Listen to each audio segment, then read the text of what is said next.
চর্যাপদ বাংলা সাহিত্যের আদি উৎস ১ মূল পরিচয় পরিচিতি বাংলা সাহিত্যের প্রাচীনতম এবং প্রথম লিখিত নিদর্শন রচনাকাল আনুমানিক ৯৫০ থেকে ১২০০ খ্রিস্টাব্দ পাল ও সেন আমল আবিষ্কার ১৯০৭ সালে মহামহোপাধ্যায় হরপ্রসাদ শাস্ত্রী নেপালের রাজদরবারের গ্রন্থাগার থেকে এটি আবিষ্কার করেন ধর্মীয় ও আধ্যাত্মিক দিক রচয়িতা চর্যাপদ মূলত বৌদ্ধ সহজিয়া সিদ্ধাচার্যদের দ্বারা রচিত যেমন লুইপা কাহ্নপা শবরপা বিষয়বস্তু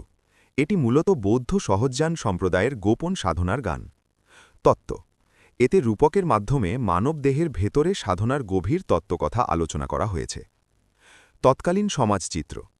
চর্যাপদ শুধু ধর্মগ্রন্থ নয় এটি তৎকালীন বাংলার সমাজ দর্পণ পেশা তখনকার মানুষের শিকার মাছ ধরা নৌকা চালানো এবং মদ্যপানের চিত্র পাওয়া যায়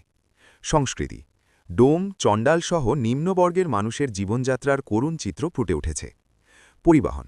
পারাপারের জন্য নৌকা ও সাঁকোর ব্যবহার ছিল প্রধান ভাষাতাত্ত্বিক বৈশিষ্ট্য